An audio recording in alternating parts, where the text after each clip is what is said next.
57 teachers आपके गए, 16 करोड़ रुपए उनके ऊपर लगे और वो वापस नहीं आए।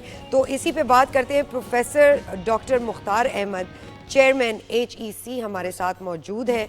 उनसे पूछते हैं कि ये क्या हो रहा है और इसका उसको किस तरह देखते हैं। जी तो अस्सलाम वालेकुम प्रोफेसर साहब, थैंक यू सो मच, आपने हमें टाइम दिया। बताइए, ये नागानी आफत जिससे हम देख रहे हैं 2019 से 23 तक ये गए और इनके ऊपर 16 करोड़ रुपए लगे, किस तरह देखते हैं आप इसे? बिस्मिल्लाहिर्रहमानिर्रहीम। बहुत शुक्रिया जी आपका, और आपने सही ये इशू उठाया है। ये दो किस्म के स्कॉलरशिप स्कीम हैं जो फेडरल गवर्नमेंट के फंडिंग से दोनों हैं।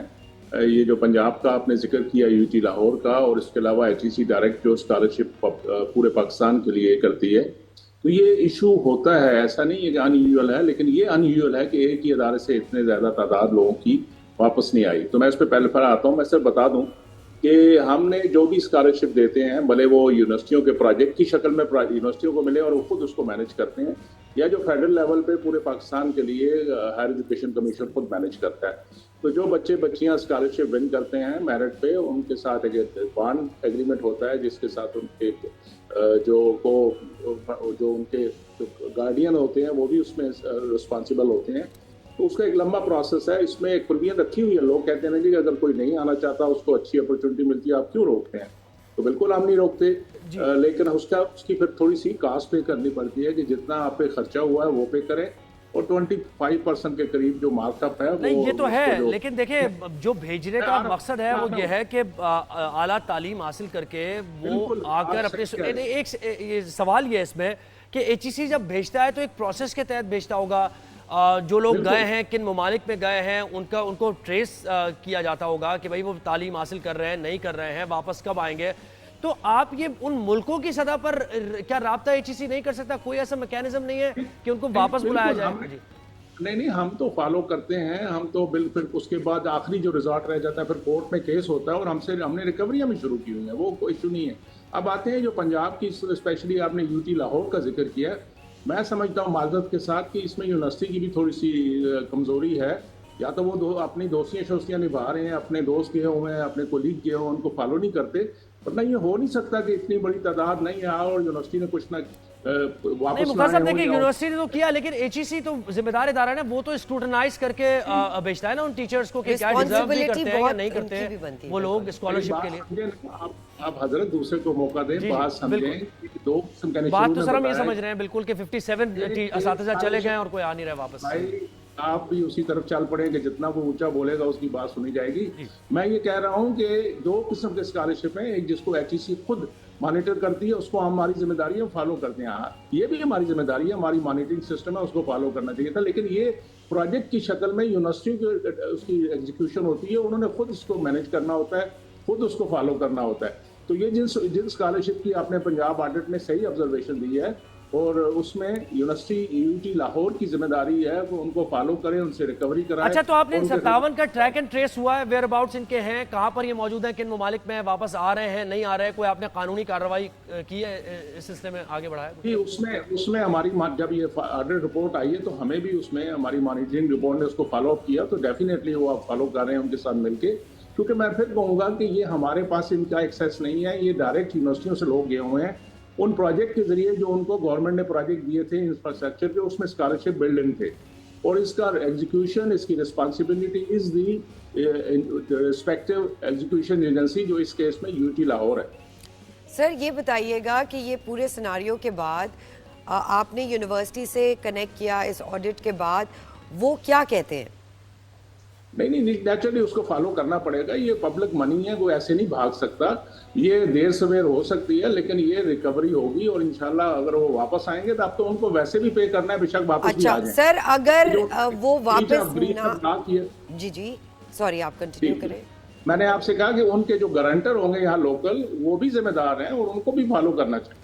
और वो आपने जैसे दुनिया तो टेक्नोलॉजी की है, आप जाके गूगल पे सर्च करते हैं कहाँ वो जॉब कर रहे हैं, उनको गवर्नमेंट लेटर लिखे वहाँ की, या वो जो अदारा लिखेगा ये हमारे एब्सकॉन्डेड हैं, इनको वापस भेजा जाए, अगले दिन वो उनको पैक करके वापस भेजते हैं। सर ये जो 16 करोड़ रुपए इन लोगों पे लगे हैं अगर ये लोग वापस नहीं 16 आते, करोड़ 26 करोड़ 90 लाख 26 करोड़ 90 लाख रुपए लगे हैं। अच्छा, हम आप कह रहे हैं कि हम थोड़ा सा इसलिए आपको लग रहा होगा कि जज्बात की हो, क्योंकि मुल्क के मेहमानों का मामला है, सर, एक स्टूडेंट्स का रेपुटेशन का मामला है, मामला, उन लोगों का एजुकेशन का मामला है जिनको इस मुल्क की बागडोर संभालनी है, तो इसलिए हम जरा सा इस मामले आप क्या समझते हैं कि मुझे दुख नहीं होगा?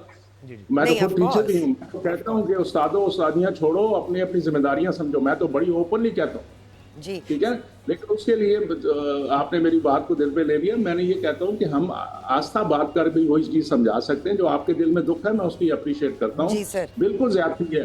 देखिए, इसमें थोड़ा सा रोल मैं समझूंगा कि जो हमारे यहाँ ये जो कियास पैदा किया गया ना पिछले चंद सालों में पाकिस्तान में कि खुदा ना खास्ता ये गया तो लोग समझते हैं यार फिर जरूरत क्या वापस जाने की, अगर हमें वहाँ पे नौकरी नहीं मिलेगी, तनख्वाहें नहीं मिलेगी। हालांकि ऐसी बात नहीं है, अल्लाह का करम है, पाकिस्तान में अभी भी बेहतर ऑप्शन है और हम सबको मिलके, हमारा वतन है, वापस आके इस मुल्क की अपना अपना पार्ट प्ले करना चाहिए। इसमें कोई दूसरी राय नहीं। सर, ये बताइएगा कि अगर ये लोग वापस नहीं आते तो ये अमाउंट कौन पे करेगा?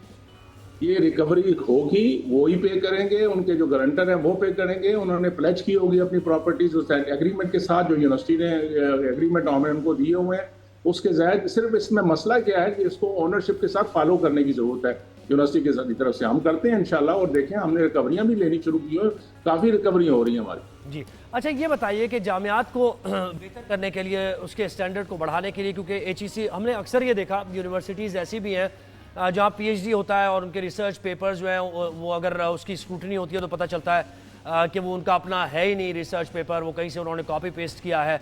तो इन मामलात पर आप क्या कुछ इसको अब मज़ीद तवज्जो दे रहे हैं ताकि सिस्टम को मज़ीद बेहतर बनाया जाए और ये इस तरह की चीज़ें स्टैंडर्ड एलिवेट किया जाए?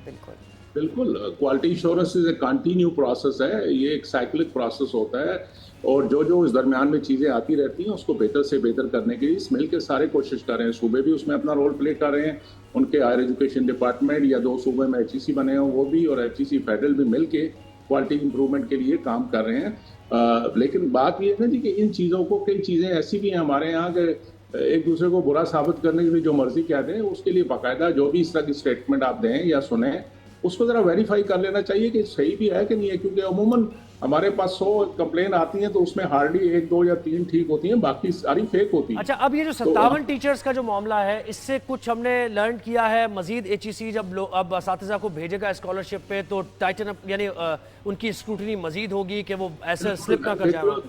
दिन ब दिन ये ज़्यादा, वैसे तो अनफॉर्चुनेटली पिछले 2.5-3 साल से हम कोई लोग नहीं भेज सके क्योंकि फाइनेंशियल कंस्ट्रेंट थे।